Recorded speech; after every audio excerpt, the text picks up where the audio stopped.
बंदी छोड़ सतगुरु रामपाल जी परमेश्वर जी की जय हो। परमपिता परमात्मा सारी सृष्टि के रचनहार कुल मालिक असंख्य ब्रह्मांडों के स्वामी जगत गुरु तीनों लोकों में प्रवेश करके सबका भरण पोषण करने वाले राजाधिराज आत्माधार नाथों के नाथ देवों के देव महादेव सर्वेश्वर महेश्वर मृत्युंजय अजरो अमर आदि अनादि सनातनी प्रभु जगत पिता जगदीश्वर श्री श्री 1008 की उपाधि के वास्तविक अधिकारी अकाल मूर्त शब्द स्वरूपी राम वासुदेव सर्वगतम ब्रह्म परम पूज्य प्रथम पूज्य परम संत परम पुरुष परम धनी परम दयालु सत्य कबीर हक्का कबीर अल्लाह अकबर बाखबर अल्लाह ताला जगत के तारणहार जगत के मुक्तिदाता जगत के जगन्नाथ हारे के सहारे हिंदुओं के राम मुसलमानों के अल्लाह सिखों के वाहिगुरु ईसाइयों के मसीह दया के सागर दया निधि करुणा के सागर करुणा निधि स्वयंभू परिभू संकट मोचन कष्ट हरण मंगल करण दुख भंजन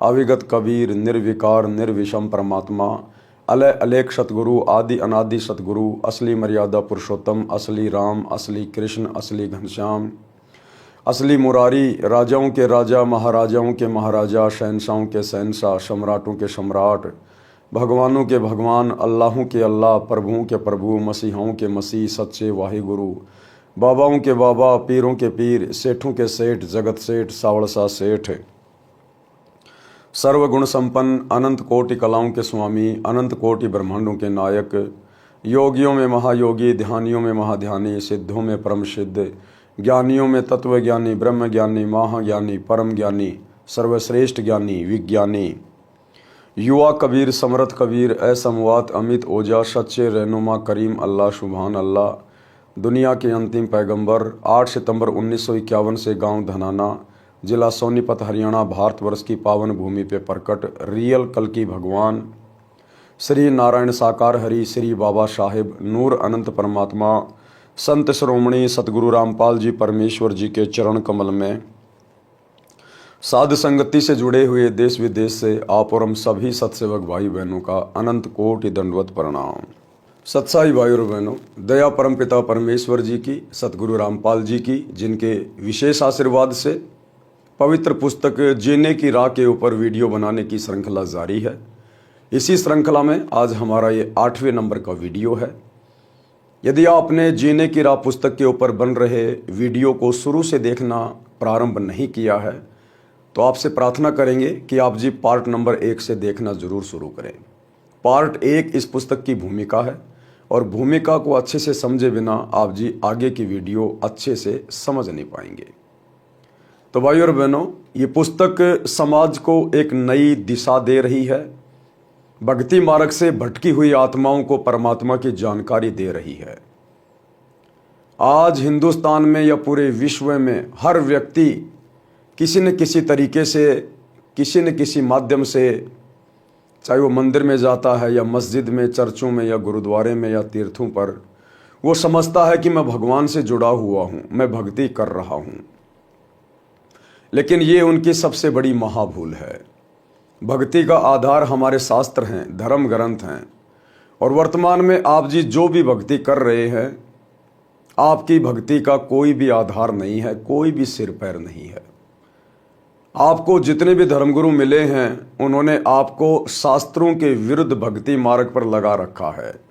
आप केवल मनमाना आचरण कर रहे हैं और समझ बैठे हैं कि हम तो सत भक्ति कर रहे हैं, हमारी भक्ति सर्वश्रेष्ठ है, बहुत अच्छी है।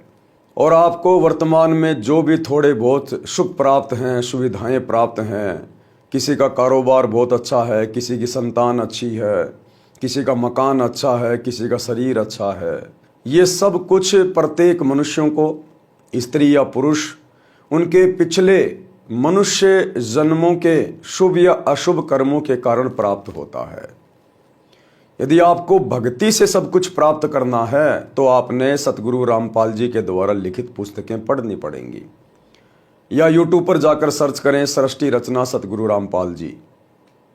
आपको अभी तक भक्ति का क ख ग भी याद नहीं है, ध्यान नहीं है। भक्ति मार्ग की शुरुआत अभी आपने की भी नहीं है। आप केवल धर्मगुरुओं के मनमाने आचरण का शिकार हैं। भक्ति क्या है? भक्ति में क्या आनंद है? भक्ति से कैसे परमात्मा हमारे सौ कार्य सफल करता है, ये आपको सतगुरु रामपाल जी का ज्ञान सुनने के बाद पता चलेगा। आप जी पहले वाली भक्ति भी कर रहे हैं, अचानक से आपका जवान बेटा मर जाता है, आपकी जवान बेटी मर जाती है, घर में माता पिता की सड़क दुर्घटना में या बीमारी से अकाल मृत्यु हो जाती है। ये सब कुछ क्यों? आप तो भक्ति कर रहे हैं, आपकी भक्ति तो बहुत अच्छी है, सर्वश्रेष्ठ है, तो फिर अचानक से आपके ऊपर ये आपदाएं क्यों? जबकि भक्ति करने वालों की तो भगवान आपदाएं टाला करता है, इसीलिए तो भक्ति की जाती है। आज किसी भी धर्म में कोई भी व्यक्ति यदि साधना कर रहा है, भक्ति कर रहा है, तो यही सोच के करता कि हे परमात्मा मेरे परिवार में सुख शांति रहे, मेरे कारोबार में वृद्धि होती रहे, मेरा शरीर स्वस्थ रहे, मैं किसी भी प्रकार की दुर्घटनाओं का शिकार ना हो जाऊं, मेरे परिवार पर कोई संकटों का पहाड़ ना टूट जाए। इसीलिए तो भक्ति की जाती है। और वो भक्ति करते करते भी आप लोगों के ऊपर दुखों का पहाड़ टूटा हुआ है, उसके बावजूद भी आप लोग ये कह रहे हो कि हमारी भक्ति सर्वश्रेष्ठ है, बहुत अच्छी है। इसका मतलब अभी आपको भक्ति का ज्ञान ही नहीं है, अभी आपको भक्ति के विषय में जानकारी भी नहीं है। एक बार थोड़ा सा धैर्य करके सतगुरु रामपाल जी के द्वारा लिखित पुस्तकों को पढ़ना शुरू करें, या यूट्यूब पर सर्च करें सृष्टि रचना सतगुरु रामपाल जी। उसके बाद आपको पता चलेगा आप जो कर रहे हैं वो क्या है, और जो अभी आपने शुरू नहीं की है वो क्या है।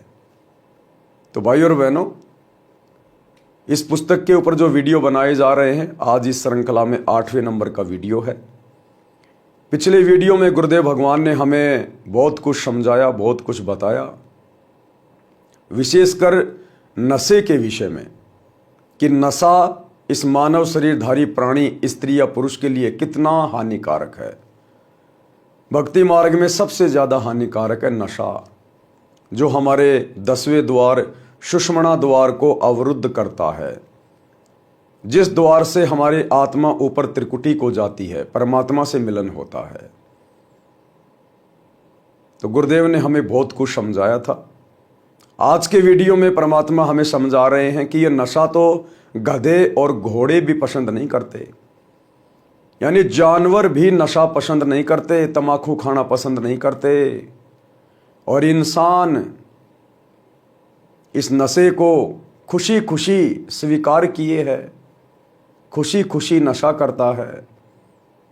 ये काल करवा रहा है, जबरदस्ती करवा रहा है, हमारे कर्म बिगड़वाने के लिए, हमारे भक्ति मार्ग को अवरुद्ध करवाने के लिए, अपनी सोची समझी चाल के तहत। तो आज के वीडियो में गुरुदेव भगवान के आशीर्वाद से हम आगे बढ़ते हैं। पवित्र पुस्तक जीने की राह, वीडियो नंबर 8, पेज नंबर 58। तंबाकू से गधे घोड़े भी घृणा करते हैं, यानी तंबाकू इतनी गंदी चीज है, इतनी बेकार चीज है, जानवर भी इससे नफरत करते हैं, और इंसान इसका खुशी खुशी उपयोग कर रहा है, क्योंकि अभी इंसान को आध्यात्मिक ज्ञान नहीं है। एक दिन संत गरीबदास जी गांव छुडानी, जिला झज्जर वाले, किसी कार्यवश घोड़े पर सवार होकर जींद जिले में किसी गांव में जा रहे थे। मार्ग में गांव मालखेड़ी, जिला जींद के खेत थे। उन खेतों में से घोड़े पर बैठकर जा रहे थे। गेहूं की फसल खेतों में खड़ी थी। घोड़ा रास्ता छोड़कर गेहूं की फसल के बीचों बीच चलने लगा। खेतों में फसल के रखवाले थे, वे लाठी डंडे लेकर दौड़े और संत गरीबदास जी को मारने लगे कि तेरा दिमाग खराब हो गया है क्या, हमारी फसल का नाश कर दिया, घोड़े को सीधा नहीं चला सकता। ज्यों ही उन्होंने संत गरीबदास जी को लाठी मारने की कोशिश की तो उनके हाथ ऊपर को ही जाम हो गए। सब अपनी अपनी जगह पत्थर की मूर्ति के समान खड़े हो गए। देखो भाई और बहनों, संत गरीबदास जी कोई सामान्य संत नहीं थे, कोई सामान्य व्यक्ति नहीं थे, वे स्वयं परमात्मा थे, एक संत की भूमिका कर रहे थे। और जैसे ही वो गांव वाले, जब उनकी फसल में से घोड़ा गुजरा तो गांव वाले लाठी डंडे लेके संत गरीबदास जी को मारने के लिए दौड़े। और जैसे ही मारने को हुए उसी समय संत गरीबदास जी की शक्ति के आगे वो जाम हो गए, जाम, मूर्तियां बन गए। भाई और बहनों, समय समय पर संत लीलाएं किया करते हैं। यहां पर तो संत गरीबदास जी ने उन लोगों को जाम कर दिया, बिल्कुल मूर्ति की तरह, ना हिल रहे ना डुल रहे। और ज्ञान गंगा पुस्तक में जब आप पढ़ेंगे तो पता चलेगा कि संत गरीबदास जी एक बार अपने भगत के घर से वापस गांव छुड़ानी को लौट रहे थे, तो रास्ते में एक छारा गांव था और छारा गांव के पंडित संत गरीबदास जी से ईर्ष्या करते थे। तो छारा गांव के सरपंच छाजू राम जी को गांव वालों ने बहका दिया और सरपंच जी ने संत गरीबदास जी के साथ में बदतमीजी की। संत गरीबदास जी को गोला लाठी लगा दी, गोला लाठी, यानी देसी भाषा में कहें तो संत गरीबदास जी को मुर्गा बनाकर और उनके दोनों पैरों के बीच में हाथों में एक डंडा फंसाकर और रस्सी से बांध दिया, जिसमें बहुत ज़्यादा पीड़ा होती है, और बहुत ज़्यादा बदतमीजी की, मार पिटाई की। संत गरीबदास जी कुछ नहीं बोले। उसके बाद उनको छोड़ दिया गया। वे चुपचाप अपनी बैलगाड़ी को लेकर और गांव छुड़ानी आ गए। तो भाई और बहनों, संत देश काल और परिस्थिति के अनुसार अपनी लीला करते हैं। तो यहां पर संत गरीबदास जी ने अपनी शक्ति का प्रदर्शन किया और वे लोग जो लाठी डंडे लेकर उनको मारने के लिए आए थे, मारने ही वाले थे, बिल्कुल स्तब्ध हो गए, मूर्ति बनकर खड़े हो गए। 5 मिनट तक उसी प्रकार रहे। फिर संत गरीबदास जी ने अपना हाथ आशीर्वाद देने की स्थिति में किया तो उनकी स्तब्धता टूट गई और सब पीठ के बल गिरे। लाठियां हाथ से छूट गई, ऐसे हो गए जैसे अधरंग हो गया हो। रखवालों को समझते देर नहीं लगी कि ये सामान्य व्यक्ति नहीं है। सबने रोते हुए क्षमा याचना की। तब संत गरीबदास जी ने कहा कि भले पुरुषों, क्या राह चलते व्यक्ति के साथ ऐसा व्यवहार करते हैं? मारने को दौड़ रहे हो। पहले तो यह जानना चाहिए था कि किस कारण से घोड़ा फसल के बीच में ले गए हो। वे किसान बोले, अब बताइए जी, घोड़ा किस कारण से फसल में चला गया था? अब तो बेचारे गांव वालों की मजबूरी हो गई। अब तो हाथ जोड़ के पूछ रहे, जी हाँ जी, हाँ जी, बताओ जी, घोड़ा क्यों फसल के बीच में आ गया? संत गरीबदास जी ने पूछा कि इस खेत में इस फसल से पहले क्या बीज रखा था? उन्होंने बताया कि जवार बोई थी, जवार। उससे पहले क्या बोया था? उन्होंने बताया कि तमाकू बीजा था। संत गरीबदास जी ने बताया कि उस तमाकू की बदबू अभी तक इस खेत में उठ रही है। उसकी बदबू से परेशान होकर मेरा घोड़ा रास्ता त्याग कर दूर से जाने लगा। उस तमाकू को आप पीते हो? आप तो पशुओं से भी गए गुजरे हो। संत गरीबदास जी ने कहा कि तुमने इस खेत में जो पहले वाली फसल बोई थी, जवार, और उससे पहले जो तमाकू बोई थी 6 महीने पहले, उसकी बदबू अभी तक इस खेत से आ रही है और मेरा घोड़ा भी बिदक गया उस बदबू से। और भाई, तुम लोग उस तमाकू को रोज पीते हो। तुम तो जानवर से भी गए गुजरे हो, जानवर से भी गए गुजरे, जो लोग तमाकू का सेवन करते हैं। सुन लो ध्यान से, इसके बाद इस गांव में कोई व्यक्ति हुक्का नहीं पिएगा, तमाकू सेवन नहीं करेगा। यदि आज्ञा का पालन नहीं हुआ तो गांव को बहुत हानि हो जाएगी। उस समय तो सबने हाँ कर दी। संत के चले जाने के पश्चात बोले कि भर लेना हुक्टी। जब होकटी यानी छोटा हुक्का भरने लगे तो हाथ से चिलम छूटकर फूट गई। दूसरी होकटी की चिलम लाए, वह भी हाथ में ही चूर चूर हो गई। खेत में जितनी होकी थी सब टूट गई, चिलम भी फूट गई। भाई और बहनों, आने वाले समय में बिल्कुल यही होगा। हमने इतिहास से शिक्षा लेनी है। आज भी धरती पर वही समरस शक्ति सतगुरु रामपाल जी के रूप में प्रकट है, वही कबीर परमात्मा है। और इनका एक एक वचन सत्य होगा जो इन्होंने अपने सत्संगों में कह दिया या पुस्तकों में लिख दिया। गुरुदेव ने एक सत्संग में बताया कि आने वाले समय में जो व्यक्ति अपने मोबाइल में सत्संग नहीं चलाएगा, या फिर बकवास देखेगा, उन लोगों के मोबाइल फूट जाया करेंगे, उन घरों में टीवी फूक जाएगा, जल जाएगा, फूट जाएगा, ब्लास्ट हो जाएगा। जिन घरों में सतगुरु रामपाल जी के सत्संग नहीं चलेंगे, जो लोग फिल्में देखेंगे, धारावाहिक देखेंगे, मैच देखेंगे, उनके घरों में परमात्मा की शक्ति से उनके टीवी फूट जाया करेंगे। और टीवी चैनल वाले वैसे तो आने वाले समय में इनकी मजबूरी हो जाएगी सतगुरु रामपाल जी के सत्संगों को चलाना, क्योंकि युग परिवर्तन 2028 के बाद दुनिया और कुछ देखना पसंद ही नहीं करेगी। जैसे वर्तमान में हम सतगुरु रामपाल जी के शिष्य, या तो हमारे घरों में टीवी है ही नहीं, और अगर टीवी है तो केवल गुरुदेव के सत्संग सुनते हैं, केवल गुरुदेव के सत्संग, समाचार भी नहीं सुनते भगत भाई बहन, समाचार भी। तो आने वाले समय में युग परिवर्तन 2028 के बाद ये मीडिया चैनल वाले अगर सतगुरु रामपाल जी के सत्संगों के अलावा या अच्छी खबरों के अलावा अगर इन्होंने फालतू की बकवास चलाई, कोई राजनीतिक न्यूज चलाई, यदि कोई फिल्म चलाई, कोई धारावाहिक चलाया, कोई सीरियल चलाया, कोई मैच वगैरह दिखाया, तो भाइयों और बहनों ये लगाएंगे सीरियल और चलेंगे सत्संग, ये लगाएंगे फिल्म और चलेंगे सतगुरु रामपाल जी के सत्संग। और अंत में इनकी मजबूरी हो जाएगी सत्संगों को चलाना, क्योंकि ये उपकरण, ये सोशल मीडिया, ये टीवी, इंटरनेट, मोबाइल, ये विज्ञान, ये सतगुरु रामपाल जी ने इंसान को बुद्धि देकर शुरू करवाई है। ये वैज्ञानिक उपकरण सतगुरु रामपाल जी ने बनवाए हैं, इस कबीर भगवान ने इंसानों को बुद्धि देकर। तो आने वाले समय में सतगुरु रामपाल जी की समर्थता के आगे ये तुम्हारी विज्ञान भी घुटने टेकेगी। जिस प्रकार गरीबदास जी ने कह दिया था कि आज के बाद कोई हुक्का नहीं पिएगा, उन्होंने सोचा कि उसने ऐसे कह दिया होगा। गांव में आके जैसे हुक्का भरने लगे, वो चिलम टूट गई, फूट गई। खेतों में जो हुक्के रखे थे वो टूट गए, फूट गए।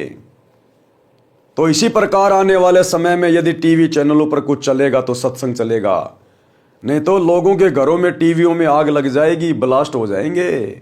ये संत का वचन है, साध वचन पलटे नहीं, पलट जाए ब्रह्मांड। दूसरी होक्टी की चिलम लाए, वो भी हाथ से ही चूर चूर हो गई। खेत में जितनी होकी थी सब टूट गई, चिलम भी फूट गई। रखवाले डर गए कि उस संत की लीला है।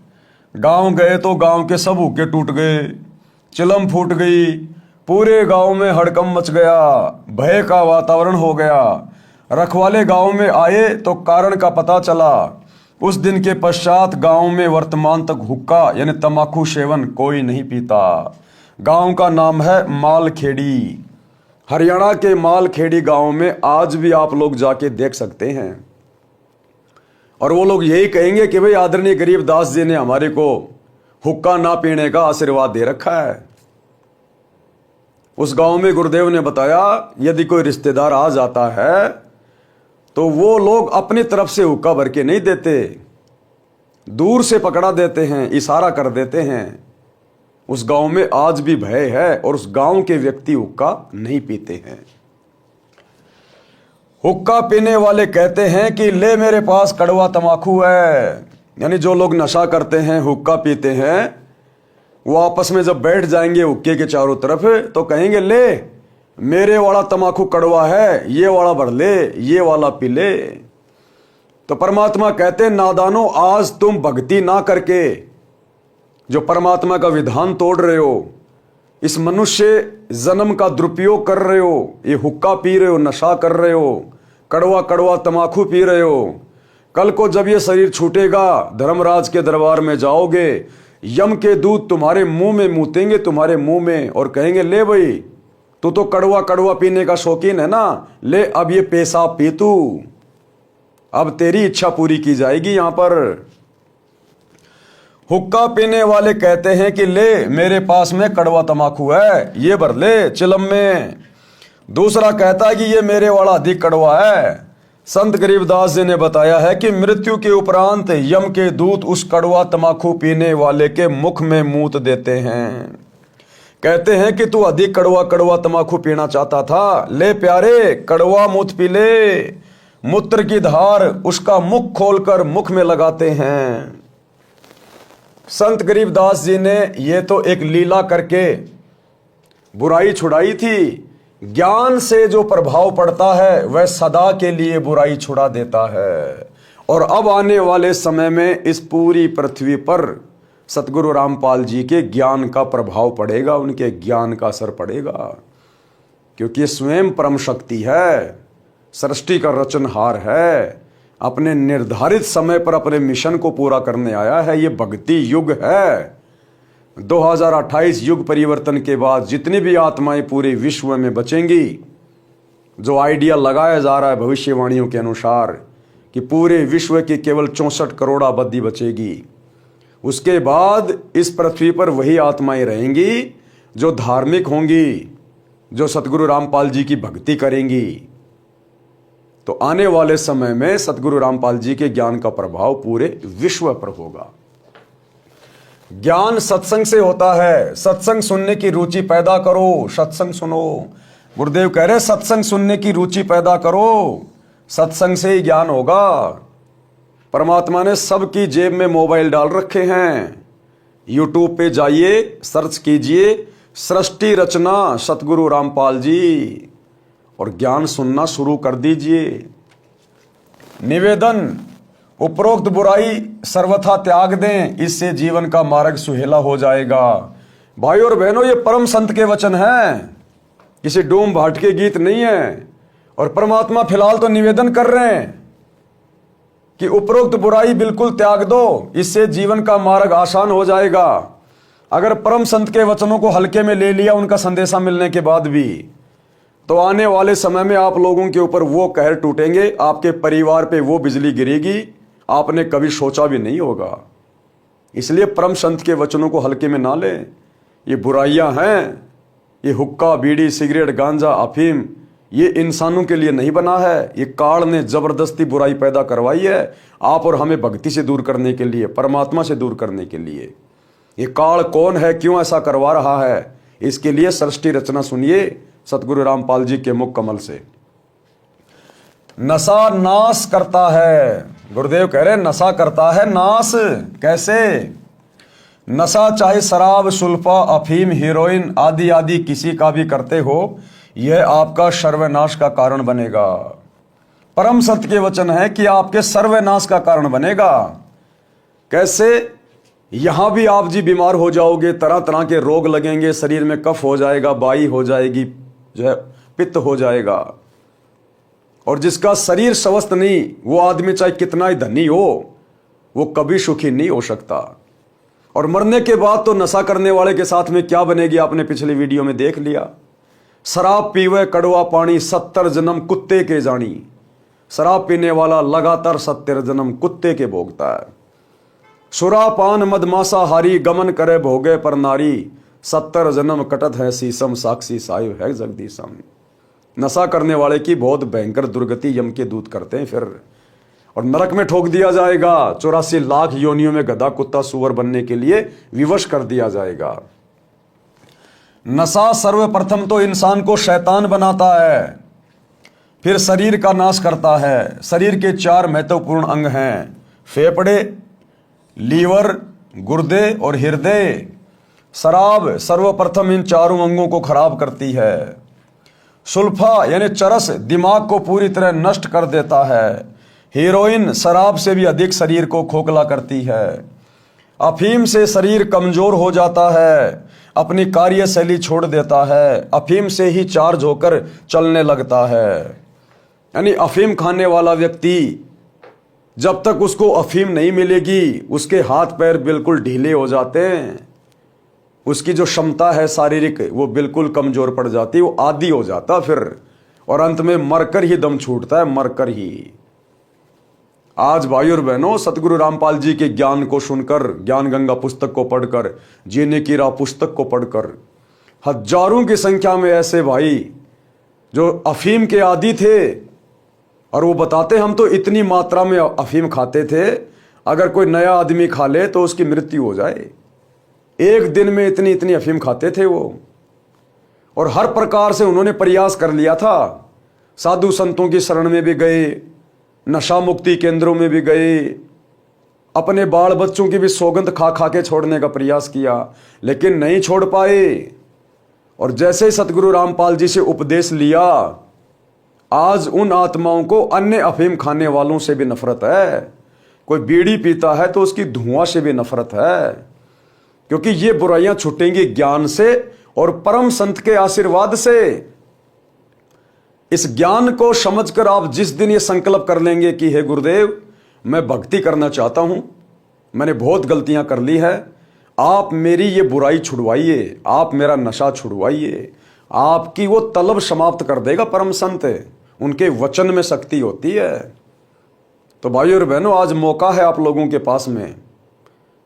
अपना शरीर भी बचाओ, अपना परिवार भी बचाओ, अपनी पीढ़ियां भी बचाओ, और शरीर छूटने के बाद अपना परलोक भी सुधारो। तो गुरुदेव के सत्संग सुनना शुरू कीजिए। अफीम से ही चार्ज होकर चलने लगता है, रक्त दूषित हो जाता है, इसलिए इनको तो गांव नगर में भी ना रखें। घर की क्या बात, सेवन करना तो सोचना भी नहीं चाहिए। एक व्यक्ति दिल्ली पालम हवाई अड्डे पर नौकरी करता था। अब परमात्मा बता रहे नशेड़ी व्यक्ति किस प्रकार से अपने परिवार का, अपने बच्चों का भविष्य बर्बाद कर लेते हैं नशा कर करके। और ये नशा भाई और बहनों हम क्यों सीखे? हम लोगों ने कुसंगति में पढ़कर, हमने लोगों की देखा देखी कुसंगति में पढ़कर नशा शुरू किया। अब हम सुसंगति में पढ़ेंगे। संत की जो पुस्तक होती है वो सुसंगति होती है, संत के जो प्रवचन होते हैं वो सुसंगति होती है। हमें ज्ञान नहीं था, इसलिए हमने बुराई को बहुत जल्दी ग्रहण कर लिया। अब हमें ज्ञान हो जाएगा तो हम बुराई को छोड़ भी देंगे, और परम संत के वचन से बुराई बहुत जल्दी छूट जाती है। तो परमात्मा बता रहे हैं किस प्रकार से ये नशा परिवार को बर्बाद कर देता है, आपकी पीढ़ियों को बर्बाद कर देता है। एक व्यक्ति दिल्ली पालम हवाई अड्डे पर नौकरी करता था। सन 1997 की बात है। उस समय उसकी सैलरी 12,000 रुपये महीना थी। 1997 में 12,000 रुपये का मतलब है आज के 70-80 हज़ार रुपये। दिल्ली के गांव में यह दास रामपाल दास सत्संग करने गया। वहां एक वरदा अपनी 3 पोतियों के साथ सत्संग वाले घर में आई, जो नाते में सत्संग कराने वाले की चाची थी। वह गांव के बाहरी क्षेत्र में प्लाट में मकान बनाकर रहती थी। वह लड़का भी उसी का था जो दिल्ली हवाई अड्डे पर नौकरी करता था। बहुत शराब पीता था, घर की ठोर बिटोड़ा बना रखा था। पत्नी बच्चों को पीटता था, क्योंकि उसका प्रतिदिन शराब पीकर आना, पत्नी ने टोका टाकी करनी, प्रतिदिन की महाभारत थी। पत्नी बच्चों को छोड़कर अपनी माँ के घर चली गई। दादी ने बच्चों को संभाला, फिर स्वयं जाकर अपनी पुत्र वधू को समझा बुझा कर लाई। उस रात्रि में वह बुढ़िया अपनी पुत्र वधू तथा पोतियों सहित आई थी, क्योंकि खुद के जेठ के घर पर सत्संग था, इसलिए आना पड़ा। सत्संग में प्रत्येक पहलू पर व्याख्यान देना होता है। पहले परमात्मा की भक्ति करने से लाभ तथा न करने से हानि बताई जाती है, जो पूरे विस्तार से बताई जाती है। उस दिन वह शराबी पहले घर गया। घर पर कोई नहीं मिला तो कुछ देर घर पर बैठा। फिर एक पड़ोसी ने बताया कि आपकी माताजी आपके ताऊ के घर पूरे परिवार को लेकर गई है, उनके यहाँ सत्संग हो रहा है, वही सबका खाना है। परमात्मा की करनी हुई, वह भी सत्संग में चला गया और सबसे पीछे बैठ गया, क्योंकि शराब पी रखी थी। सत्संग वचन, अब गुरुदेव ने क्या सत्संग में कहा, क्या वचन फरमाए? सत्संग में बताया गया कि मानव जन्म प्राप्त करके जो व्यक्ति शुभ कर्म नहीं करता तो उसका भविष्य नरक बन जाता है। जो नशा करता है यह तो इंसान से राक्षस बनाता है। जो व्यक्ति पूर्व जन्म के पुण्य कर्मों वाले हैं, उनको इस जन्म में उन शुभ कर्मों के प्रतिफल में अच्छी नौकरी मिली है। देखो भाई और बहनों, सतगुरु रामपाल जी कोई सामान्य व्यक्ति, कोई सामान्य संत नहीं है। इस परमेश्वर ने शुरू में गांव-गांव में जाकर अपनी आत्माओं को अपनी शरण में लिया, उनकी दुखती रग के ऊपर चोट मारी। गुरुदेव का उस गांव में सत्संग करना, उस शराबी आत्मा को अपनी शरण में लेना था। उसके बच्चे सत्संग में आ गए। नौकरी से घर आने के बाद उसे पता चला कि बच्चे सत्संग में गए हैं। वो भी सत्संग में आ गया। आया था उन बच्चों को धमकाने के लिए, मारने के लिए कि मेरी इजाजत के बिना तुम चले कैसे गए। परंतु उसने देखा सत्संग हो रहा है, चलो सुन लेते हैं, सबसे पीछे बैठ गया क्योंकि शराब पी रखी थी। और परमात्मा ने वो सत्संग उसी के ऊपर किया, उसी के ऊपर कि भैया वर्तमान में ये जो थोड़ी बहुत जो सुख सुविधा प्राप्त है ना, छोटी मोटी कोई नौकरी वगैरह मिली हुई है, ये पिछले जन्मों की भक्ति के कारण है। तुम अपने पिछले जन्मों की कमाई वर्तमान में खा रहे हो। अगर वर्तमान में भक्ति नहीं करी और बुराइयां नहीं छोड़ी तो अगला जन्म तो छोड़ो, तुम्हारा ये जन्म ही अंत में नरक बन जाएगा, नरक। और अगले जन्म में तो फिर नरक में ठोके जाओगे, गधे कुत्ते की योनि में भेजे जाओगे। जिस प्रकार कोई किसान खेत में फसल पैदा कर रहा है और उसने फसल पैदा कर ली, 10 क्विंटल गेहूं हो गया, अपने घर में लाके उसने रख दिया और खा रहा है। अगली बार यदि वो फसल पैदा नहीं करेगा तो वो पिछली फसल को खाएगा, कोई दिक्कत नहीं आएगी। लेकिन फिर से यदि उसने अगली बार फसल नहीं बीजी खेत में तो अगली बार क्या खाएगा? पूरा परिवार भूखा मरेगा, पूरा परिवार। क्योंकि जो पिछली बार बोया था वो तो वर्तमान में खा रहा है, और वर्तमान में यदि फिर से फसल नहीं बीजेगा तो अगली साल क्या खाएगा? तो जो व्यक्ति सत भक्ति नहीं कर रहा है, शास्त्रों के अनुसार भक्ति नहीं कर रहा है, भक्ति भी कर रहा है तो देखा देखी, नकली, और वर्तमान में उसके बहुत अच्छे कार्य सिद्ध हो रहे हैं, बढ़िया नौकरी लगा हुआ है, बढ़िया परिवार है, तो वर्तमान में जो भी सुख सुविधा वो भोग रहा है वो तो पिछले जन्म की भक्ति के कारण वर्तमान में परमात्मा उसको दे रहा है। लेकिन वर्तमान में अगर सत भक्ति शुरू नहीं की, सतगुरु रामपाल जी की शरण में आके भक्ति शुरू नहीं की, तो अगले जन्म में क्या होगा? गधा कुत्ता शुअर बनाया जाएगा। फिर कौन उसको हवाई अड्डे पे नौकरी में रखेगा? कौन उसको 80,000 रुपये देगा? कहाँ उसके ऐसो आराम के साधन लाएगा वो? तो परमात्मा कहते हैं कि इंसान को भक्ति शुरू करनी चाहिए। भक्ति धन सबसे बड़ा धन है। तो परमात्मा ने उसी आत्मा के ऊपर सत्संग करना शुरू कर दिया और क्या कहा कि जो व्यक्ति पूर्व जन्म के पुण्य कर्मों वाले हैं उनको इस जन्म में उस शुभ कर्मों के प्रतिफल में अच्छी नौकरी मिली है। यानी वो पालम हवाई अड्डे पर बढ़िया नौकरी कर रहा था, या फिर अच्छा कारोबार है। यदि वर्तमान में शुभ कर्म, भक्ति व दान धर्म नहीं करोगे तो भविष्य के जन्मों में गधा कुत्ता शुअर बैल बनकर धक्के व गंध खाओगे। अगले जन्म में कुत्ता बन के फिर एक टूक रोटी के लिए घर घर डोलेगा, घर घर। कोई टूक देगा तो कोई जूत देगा, खाना नहीं मिला तो खेतों में जाके गोबर खाएगा, टट्टी खाएगा। फिर जो आज मान रहा है कि मैं तो बहुत सुखी आदमी हूं और सत भक्ति वो कर नहीं रहा। जैसे मानव, स्त्री या पुरुष जीवन में पूर्व के शुभ कर्म अनुसार अच्छा भोजन मिला है, अच्छा मानव शरीर मिला है, जब चाहो खाना खाओ, प्यास लगे पानी पियो, इच्छा बने तो चाय दूध पियो, फल तथा मेवा काजू बादाम खाओ। यदि पूरा गुरु बनाकर, और पूरा गुरु वर्तमान में केवल सतगुरु रामपाल जी, इनके अलावा कोई नहीं, और पूरा गुरु बनाकर सच्चे दिल से भक्ति व सत्संग सेवा दान धर्म नहीं किया तो अगले जन्म में गधा बैल कुत्ता बनकर दुर्दशा को प्राप्त हो जाओगे। ये विधान है संतों का, ये विधान है परमात्मा का जो अटल है। आज भले किसी को ना समझ में आए, न समय पर खाना मिलेगा, न पानी मिलेगा, न कोई गर्मी सर्दी से मक्खी मच्छर से बचने का साधन होगा। मानव जीवन में तो मच्छरदानी ऑल आउट से बचाव कर लेते हैं, गर्मी से बचने के उपाय खोज लिए हैं, परंतु जब पशु बनोगे तब क्या मिलेगा? संत गरीबदास जी ने परमेश्वर कबीर जी से प्राप्त ज्ञान को इस प्रकार बताया है। नर से ती तू पशुआ की जे गद्दा बैल बनाई, 56 भोग कहाँ मन भोरे कुरड़ी चरने जाई। भावार्थ, मानव शरीर छूट जाने के पश्चात भक्तिहीन तथा शुभ कर्महीन होकर जीव गधे बैल आदि आदि की योनियों यानी शरीरों को प्राप्त करेगा। फिर मानव शरीर वाला आहार नहीं मिलेगा, फिर सुबह उठते ही चाय नहीं मिलेगी, जूस नहीं मिलेगा, बढ़िया बढ़िया 56 प्रकार का भोजन नहीं मिलेगा, घूमने फिरने के लिए फिर आपको ये गाड़ी घोड़े उपलब्ध नहीं होंगे, मनमर्जी का खाना पीना सोना ओढ़ना नहीं मिलेगा।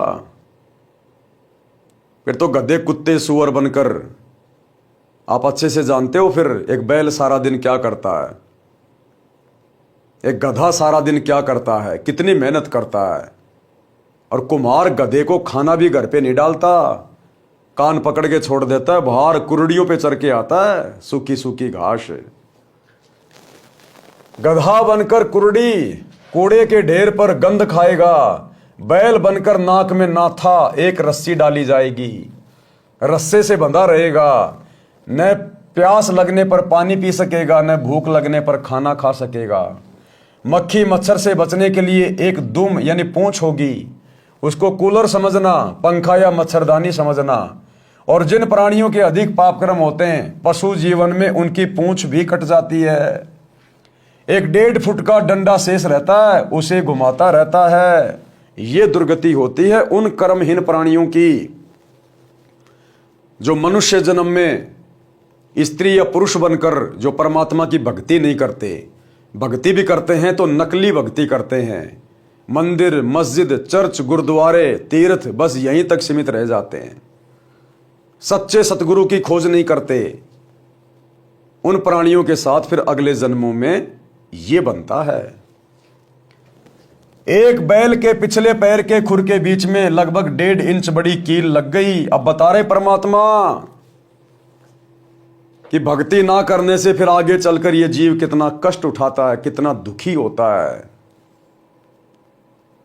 वो फिर अपनी पीड़ा किसी को बता नहीं पाएगा। आज हम मानव शरीर प्राप्त हैं, जरा सी फुंसी हो गई तुरंत अपने माता पिता को बता देंगे, वो आपको डॉक्टर के पास लेके जाएंगे। खांसी जुकाम बुखार हो गया तुरंत डॉक्टर के पास, भूख लगी तुरंत बता देंगे, आज तो जूस बनाओ तुरंत जूस बन के आ जाएगा। और आज यदि भक्ति नहीं की कल को पशु योनि में जाएंगे, ये तो रूल है परमात्मा का। 84 लाख योनियों के प्राणियों के चक्कर काटने के बाद एक बार ये मनुष्य शरीर मिलता है। फिर कल को जब पशु योनि में जाएंगे, और परमात्मा ने एक बैल का उदाहरण दिया है कि उस बैल के दोनों खुरों के बीच में एक 1.5 इंच लंबी कील घुस गई, किसी ने फेंक रखी थी ऐसे गली में, वो बैल के खुर में घुस गई। अब उस बैल के मुंह में जुबान भी है, जीभ भी है, लेकिन वो अपने मालिक को बोल नहीं सकता, कह नहीं सकता, उसको समझा नहीं सकता कि मेरे पैर में कील चुभ गई है, मुझे दर्द हो रहा है, मेरी कील निकाल दो। और किस प्रकार से भुगत भुगत के फिर वो बैल कितना दुखी हुआ। ये कष्ट याद दिला रहे सतगुरु कि आज यदि इनकी शरण में आके भक्ति नहीं की तो आने वाला भविष्य तुम्हारा ये होगा, ये जीवन फिर तुम भुगतोगे। एक बैल के पिछले पैर के खुर के बीच में लगभग 1.5 इंच लंबी कील लग गई, चलने से और अधिक अंदर चली गई। बैल पैर से लंग करने लगा, हाड़ी को लगा कि झटका लग गया है, नस पर नस चढ़ गई होगी, चलने से ठीक हो जाएगा। कई बार ऐसा होता है कि नस पर नस चढ़ जाती है तो बैल चलते चलते ठीक हो जाता है, परंतु अब की बार ऐसा नहीं हुआ, क्योंकि अब की बार नस पे नस नहीं चढ़ी थी। अब की बार उसके खुर में 1.5 इंच लंबी लोहे की कील घुस गई थी। सारा दिन बैल हल में चला, घर तक आया तो पैर को कठिनाई से पृथ्वी पर रख पा रहा था, बहुत पीड़ा हो रही थी, बड़ा दर्द हो रहा था, धीरे धीरे चल पा रहा था। घर पर आते ही बैल बैठ गया, चारा भी नहीं चरा, आंखों से आंसू निकल रहे थे क्योंकि दर्द अधिक था। सुबह बैल उठा ही नहीं, लेट गया, पैर पर सूजन अधिक थी। गांव से पशुओं का डॉक्टर बुलाया, पुराने समय की बात है, उस समय ऐसा ही इलाज होता था। डॉक्टर ने देखकर बताया कि इसके घुटने में बाय है, पुराने गुड़ को कूटकर नरम करके पट्टी बांध दो, ठीक हो जाएगा। कील लगी थी खुर में, यानी पैर के नीचे वाले हिस्से में, और उपचार हो रहा था घुटने का। लगभग 1 महीने ऐसा चला एक दिन घर के आदमी ने देखा कि बैल के पैर के तलवे यानी खुर के बीच से मवाद निकल रहा है। उसको साफ किया तो पाया कि कील लगी है।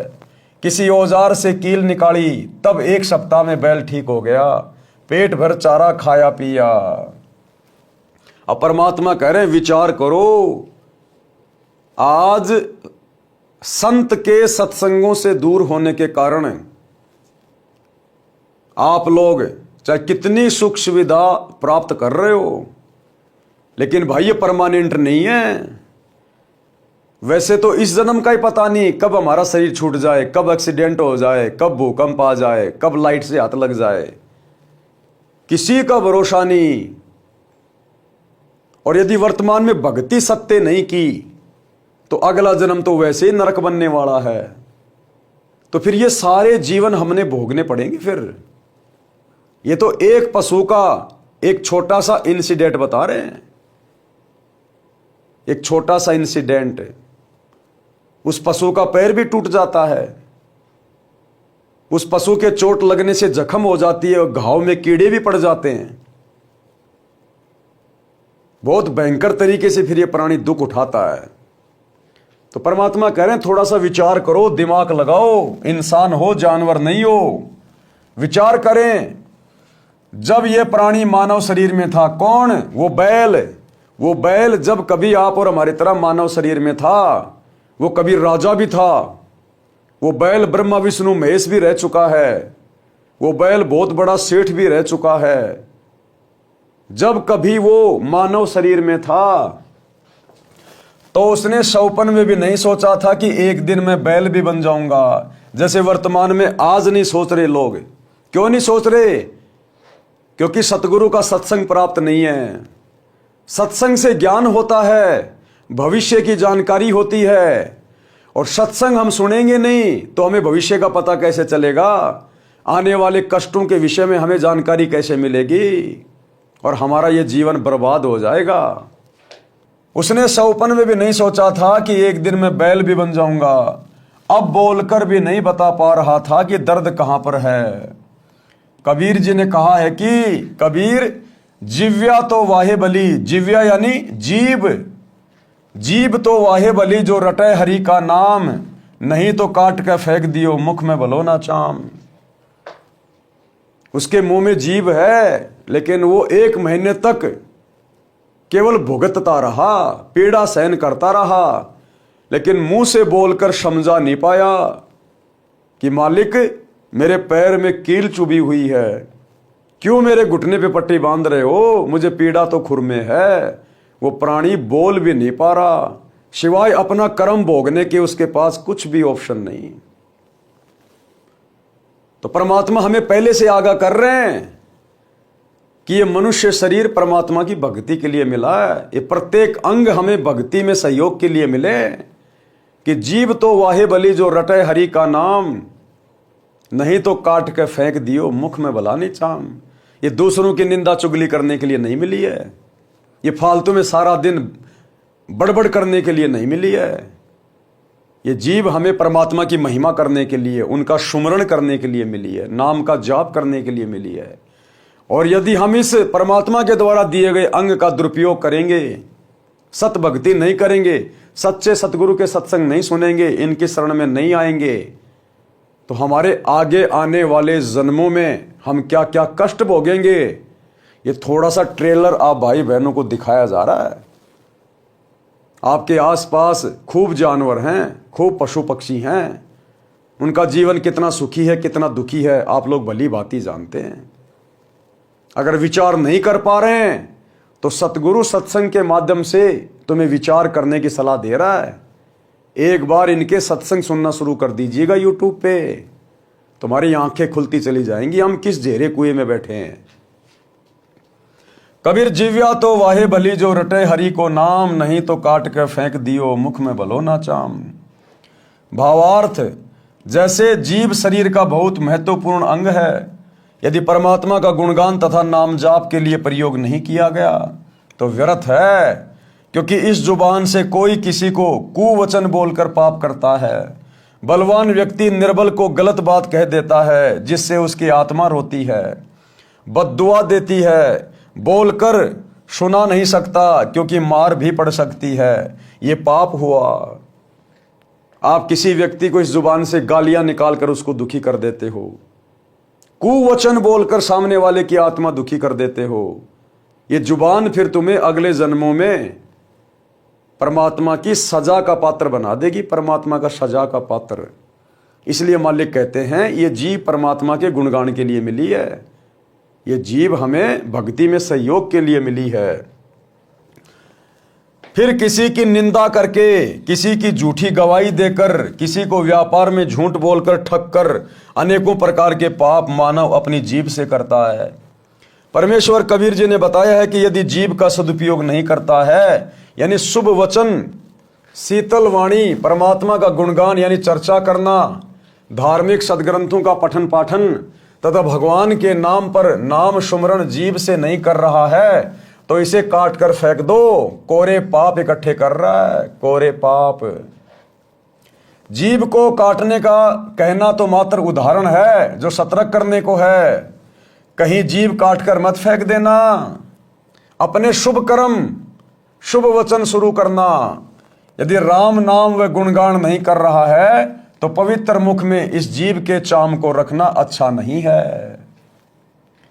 मानव शरीरधारी प्राणी को वर्तमान में सन 1970 से विशेष सुविधाएं प्राप्त हैं, क्योंकि ये जो विज्ञान है जो वर्तमान में हम देख रहे हैं, जिस प्रकार से दुनिया भौतिकतावाद से संबंधित वस्तुओं का बहुत ज़्यादा उपयोग कर रही है, वैज्ञानिक उपकरण, ये सन 1970 के बाद बने। 1970 के बाद क्यों बने हैं, विचार करना चाहिए। आज से पहले क्यों नहीं बने? ये विज्ञान आज से पहले कहाँ थी? क्या आज से पहले धरती पर इंसान नहीं थे? क्या उनको इन वैज्ञानिक उपकरणों की आवश्यकता नहीं थी? सब कुछ थी, लेकिन उस समय परमात्मा ने इंसान को बुद्धि देकर ये वैज्ञानिक उपकरण नहीं बनवाने थे, क्योंकि ये भक्ति युग है, कलयुग की बिचली पीढ़ी है। इन चीजों की वर्तमान में आवश्यकता है भक्ति में सहयोग के लिए। मानव शरीरधारी प्राणी को वर्तमान में सन 1970 से विशेष सुविधाएं प्राप्त हैं, जिस कारण से दिनों दिन परमात्मा से दूर होता जा रहा है। उतनी ही गति से मानव के दुख निकट आ रहे हैं। वित्तीय स्थिति में सुधार है, परंतु मानसिक शांति समाप्त है। नशा इसका मुख्य कारण है। एक पिता नौकरी पर गया है, बच्चों की आशा होती है कि पिताजी आएंगे, कुछ आवश्यक वस्तुएं लाएंगे। पिताजी आते हैं तो छोटे छोटे बच्चे दौड़कर लिपटते हैं, प्यार पाते हैं। जिन बच्चों का पिता नशा करता है उनके घर में कलह का होना स्वाभाविक है। बच्चे भयभीत रहते हैं, उनका मानसिक विकास, शारीरिक विकास दोनों ही नहीं हो पाते। वह घर नरक समान हो जाता है। आज तो शराब पीकर मस्त है, उसकी इज्जत समाज में भी नहीं होती। अगले जन्म में वह व्यक्ति कुत्ता बनेगा, टट्टी खाएगा, गंदी नाली का पानी पिएगा, फिर पशु पक्षी बनकर कष्ट पर कष्ट उठाएगा। इसलिए सर्व नशा व बुराई त्याग कर इंसान का जीवन जियो। सभ्य समाज को भी चैन से जीने दो। एक शराबी अनेकों व्यक्तियों की आत्मा दुखाता है। पत्नी के माता पिता, भाई बहनों की, अपने माता पिता, बच्चों की, भाई आदि की। केवल 1 घंटे के नशे ने धन का नाश, इज्जत का नाश, घर के पूरे परिवार की शांति का नाश कर दिया। क्या वह व्यक्ति भविष्य में सुखी हो सकता है? कभी नहीं। नरक जैसा जीवन जिएगा। इसलिए विचार करना चाहिए, बुराई तुरंत त्याग देनी चाहिए। परमात्मा कहते हैं दूसरों को किसी भी कारण से दुखी करने वाला स्वयं कभी भी सुखी नहीं रह सकता। इसलिए ये नशा नाश की जड़ है, नाश की जड़। आपका जीवन बर्बाद कर रहा है, आपके परिवार का जीवन बर्बाद कर रहा है, आपके बच्चों का भविष्य बर्बाद कर रहा है, आने वाली नस्लें खराब कर रहा है, और आपका अगला जन्म भी बिगाड़ रहा है। प्रश्न, किसने देखा है कि अगले जन्म में क्या होता है? अब बहुत सारे भाई बहन ये सवाल कर देते तुरंत अपनी आध्यात्मिक ज्ञानहीनता के चलते। वो सोचते हैं बस यही सब कुछ है जो हम देख रहे हैं, बाकी कुछ नहीं है आगे पीछे। अब ये तो उनकी अपनी सोच होती है। तो बहुत सारे लोग कहते हैं किसने देखा है अगले जन्म में क्या होता है? तो गुरुदेव भगवान उदाहरण दे रहे हैं। उदाहरण के लिए एक समय एक अंधा व्यक्ति जंगल की ओर जा रहा था। आगे एक सज्जन व्यक्ति खड़ा था।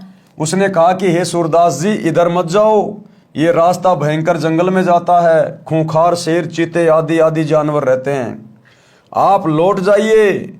यदि अंधे ने नशा नहीं कर रखा होगा तो तुरंत मुड़ जाएगा, यदि नशे में है तो कहेगा कि किसने देखा है कि जंगल में भयंकर शेर, चीते, सर्प आदि जानवर रहते हैं, और यह कहकर अपने पथ पर बढ़ जाता है।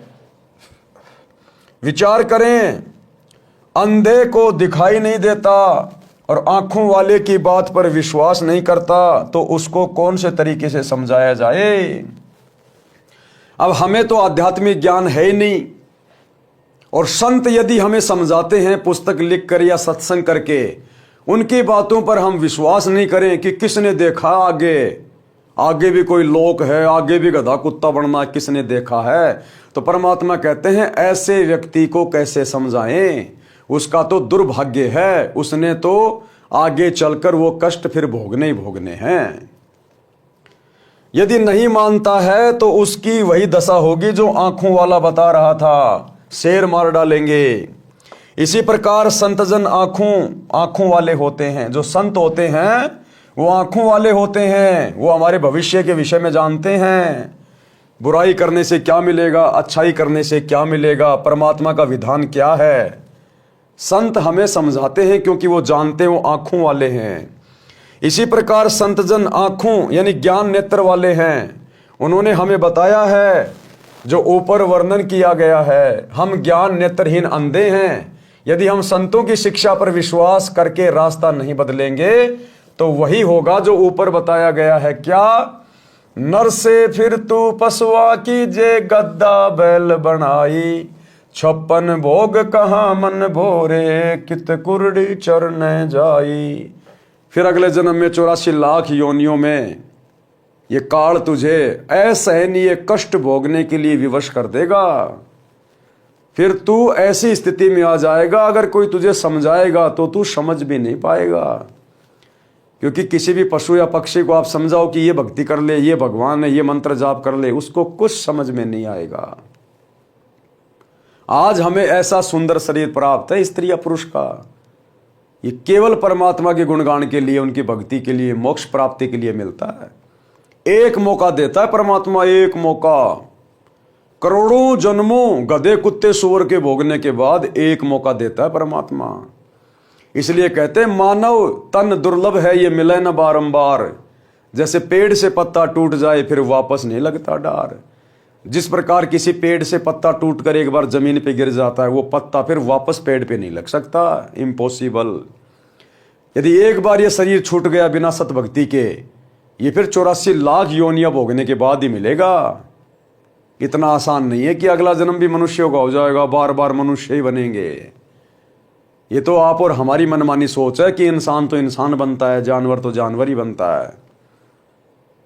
शास्त्र क्या कहते हैं, संत क्या कहते हैं, वो परम सत्य है।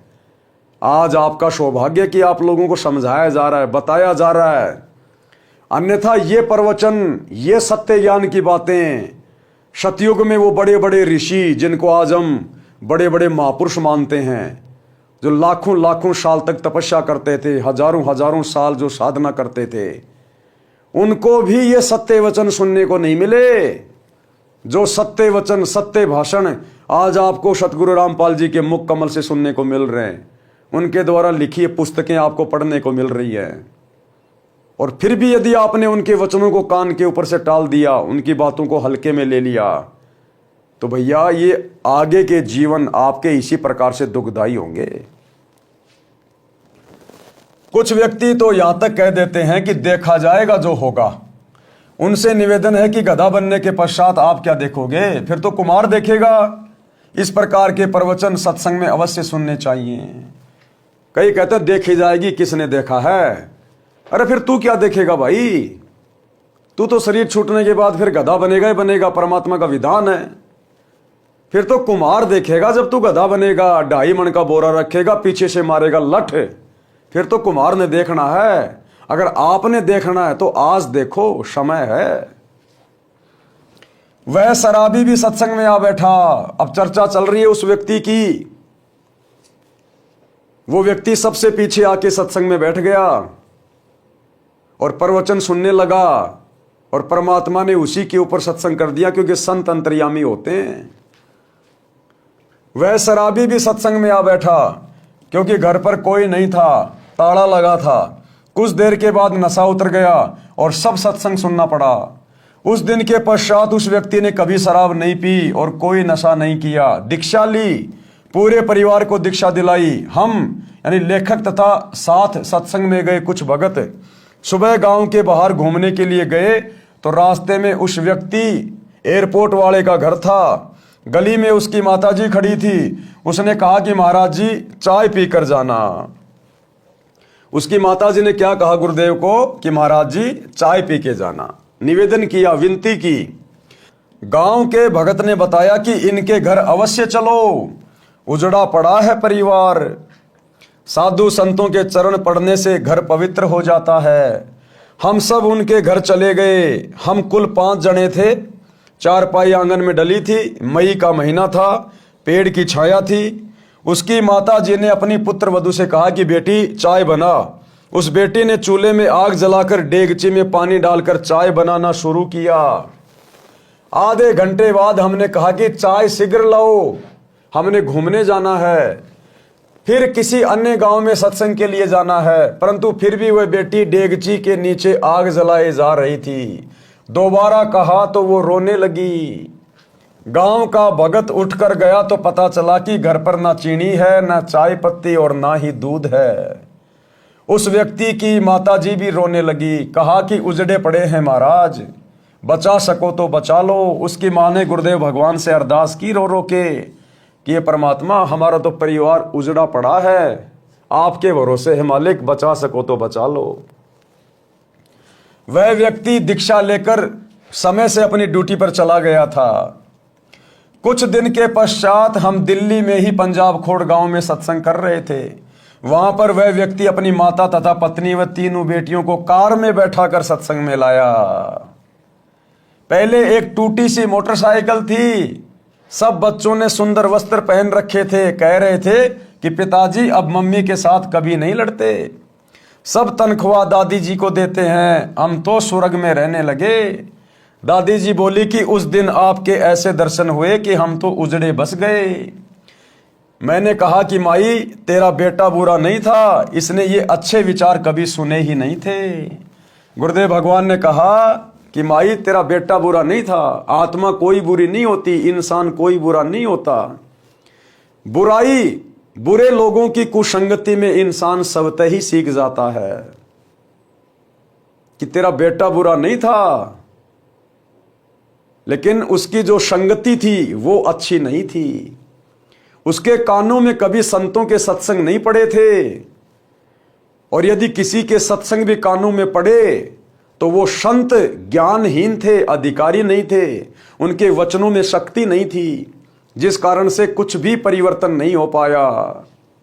यदि पहले ये विचार सुनने को मिल जाते तो ये बुराई करता ही नहीं। ये सब परमेश्वर कबीर जी की कृपा है जो उस दिन ये सत्संग में आ गया और इसकी आत्मा का मैल साफ हो गया। आपका परिवार नरक से निकलकर स्वर्ग में निवास कर रहा है।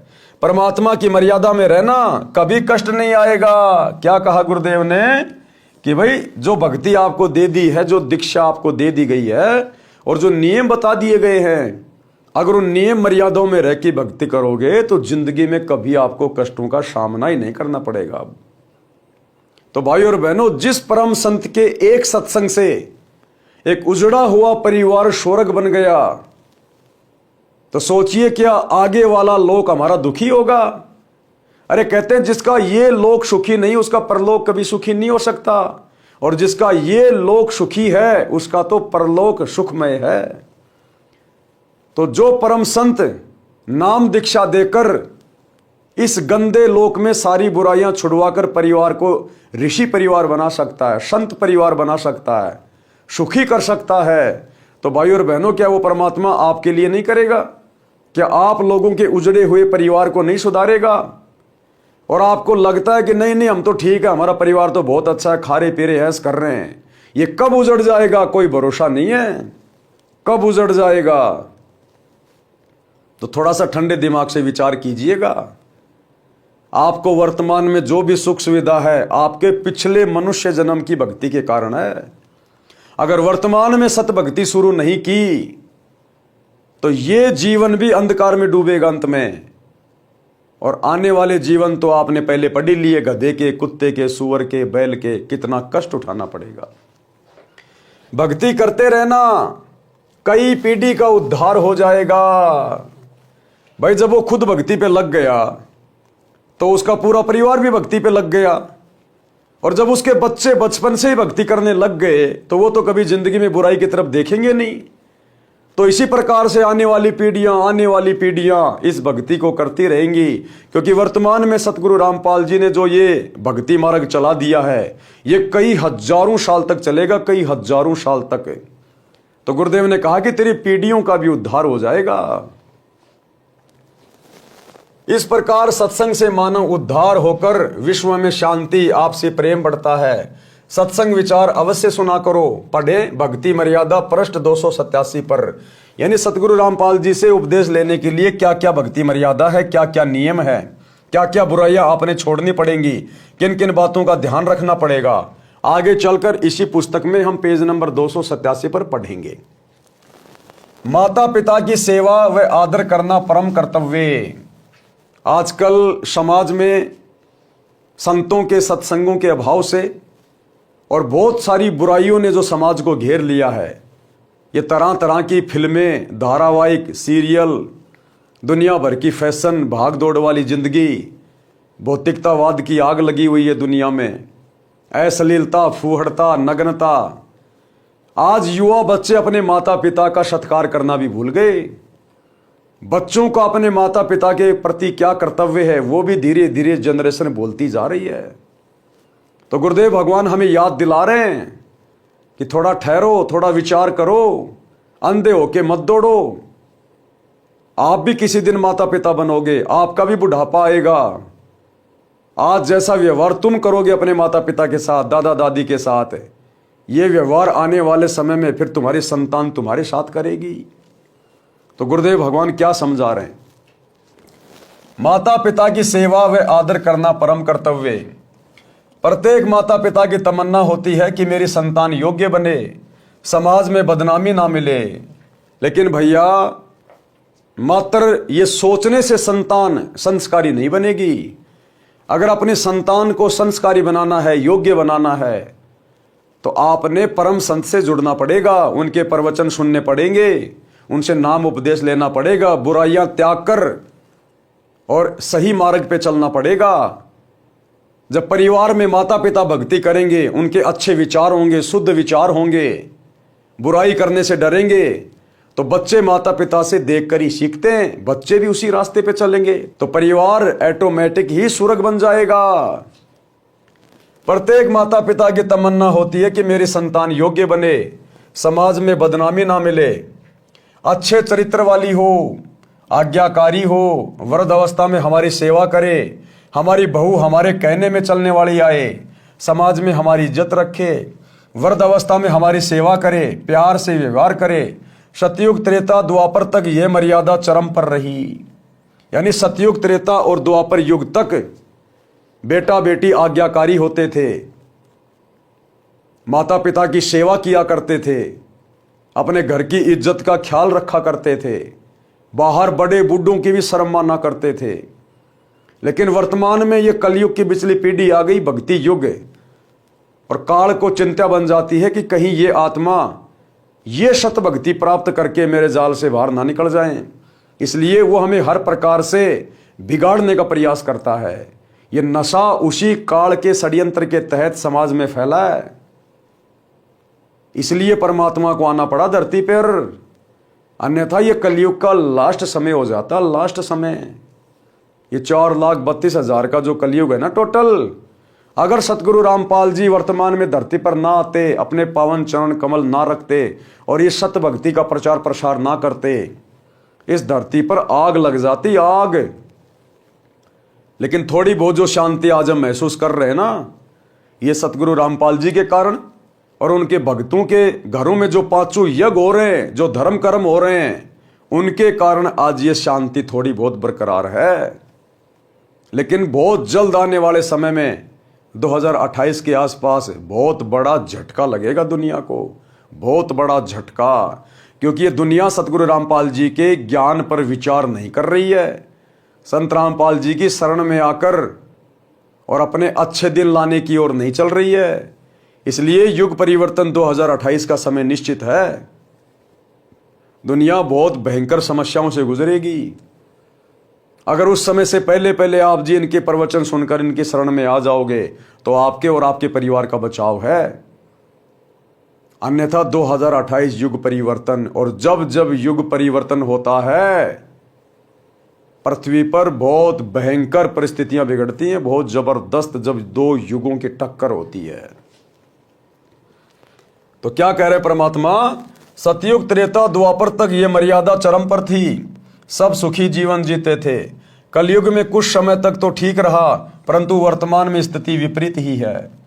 इसे सुधारने का उद्देश्य लेखक यानी रामपाल दास रखता है। इन बिगड़ी हुई परिस्थितियों को सुधारने का यदि एकमात्र किसी का प्रयोजन है तो केवल सतगुरु रामपाल जी का, क्योंकि आए ही इसलिए है परमात्मा सतलोक से। आशा भी करता हूं कि भगवान की कृपा से, ज्ञान के प्रकाश से सब संभव हो जाता है, हो भी रहा है और होगा, ये मेरी आत्मा मानती है। जब गुरुदेव ने कह दिया तो 100% होगा। माता का संतान के प्रति प्यार। एक लड़के का पिता मृत्यु को प्राप्त हो गया। उस समय वह 10-11 वर्ष का था। माता ने अपने इकलौते पुत्र की परवरिश की। माता तथा पिता दोनों का प्यार माता जी ने दिया कि कहीं पुत्र को पिता का भाव कष्ट ना दे। लड़का युवा होकर शराब का आदी हो गया तथा वेश्यागमन करने लगा। माता से रोजाना रुपए मांगे और आवारा गर्दी में उड़ाए। एक दिन माता जी के पास पैसे नहीं थे। शराब के नशे में माता को पीटा तथा वेश्या के पास गया। उस दिन पैसे नहीं थे तो वेश्या ने कहा कि अपनी माता का दिल निकाल ला। उल्टा घर आया, माता बेहोश थी। छुर्रा मारकर माता का दिल निकाल कर चल पड़ा। नशे में ठोकर लगी और गिर गया। माता के दिल से आवाज आई कि बेटा तेरे को चोट तो नहीं लगी। नशे से बना शैतान वेश्या के पास माता का दिल लेकर पहुंचा तो वेश्या ने कहा कि जब तू अपनी माता का हितैषी नहीं है तो मेरा क्या होगा। ये कोई बनावटी कहानियां नहीं है, बनावटी कथा नहीं है, ये सत्य कथा है। इस सृष्टि में सब कुछ घटित हो चुका है, सब कुछ, क्योंकि सतगुरु कभी झूठ नहीं कहता। सतगुरु उसी का नाम है जो सत्य कहता है, जो सत्संग करता है। उस वेश्या ने कहा कि नालायक, जब तू अपनी जन्म देने वाली माता का भला नहीं कर सका, तू उसका नहीं हो सका, तो मेरा कहां से हो जाएगा यदि मैंने तेरे से शादी कर ली तो।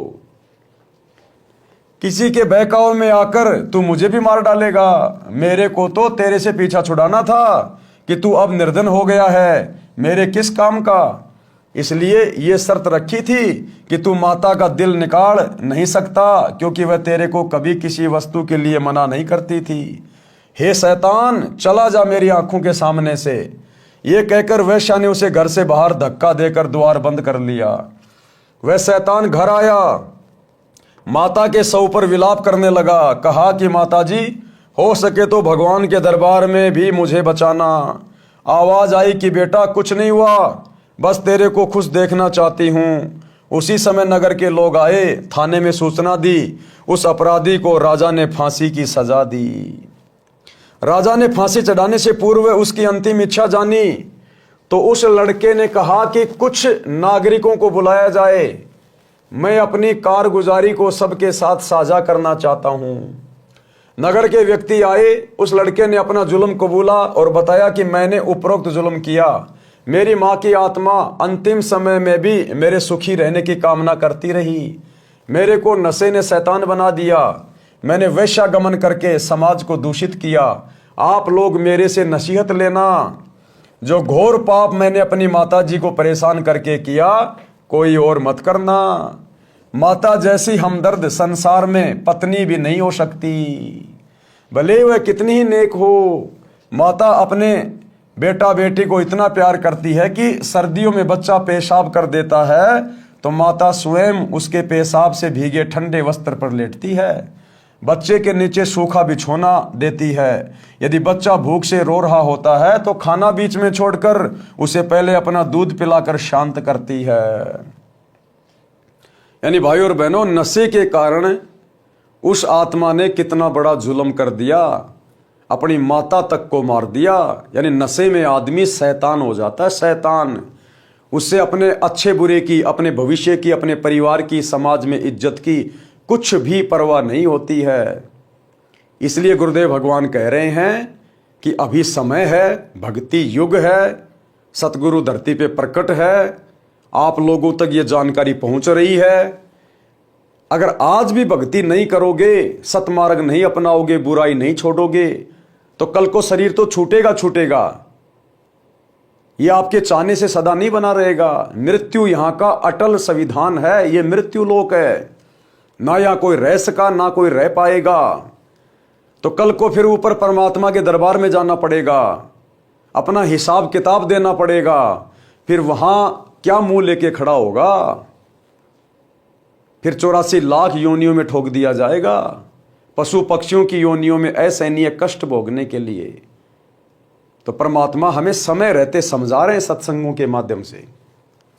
पिता बच्चों की हर संभव गलती क्षमा कर देता है। कौन पिता? परम पिता। सांसारिक पिता भी अपने बच्चों की, अपने बेटा बेटियों की हर गलतियों को क्षमा कर देता है, नजरअंदाज कर देता है, याद भी नहीं रखता। और परम पिता, हमें जन्म देने वाला, हमारी आत्मा का जनक परम पिता परमेश्वर सतगुरु, हमने सत्संग सुनने से पहले, सतगुरु की शरण ग्रहण करने से पहले हमने चाहे लाखों गलतियां कर रखी हैं, हमने कितनी शराब पी रखी है, कितने ही जुल्म कर रखे हैं, कितना ही मांस खा रखा है, 2 नंबर के काम कर रखे हैं। परमात्मा यानी सतगुरु, जिस दिन हम उनकी शरण में आते हैं ज्ञान को समझकर अपनी आत्मा के कल्याण के लिए, उसी दिन परमात्मा हमारे सभी अवगुणों को, सभी गलतियों को माफ कर देता है, हमें हर प्रकार के कर्म की मार से मुक्त कर देता है और आगे हमें ऐसा निर्मल ज्ञान दे देता है, हम आगे शौपन में भी गलती नहीं कर सकते ये ज्ञान समझ में आने के बाद। क्योंकि प्रत्येक कर्म का परिणाम हमारी आंखों के सामने घूमता रहेगा। अगर मैंने अब ये गलती कर दी तो इसका क्या परिणाम भोगना पड़ेगा, वो सत्संग से हमें पता चल जाएगा। हमारे अंदर वो डर पैदा हो जाएगा, भय पैदा हो जाएगा।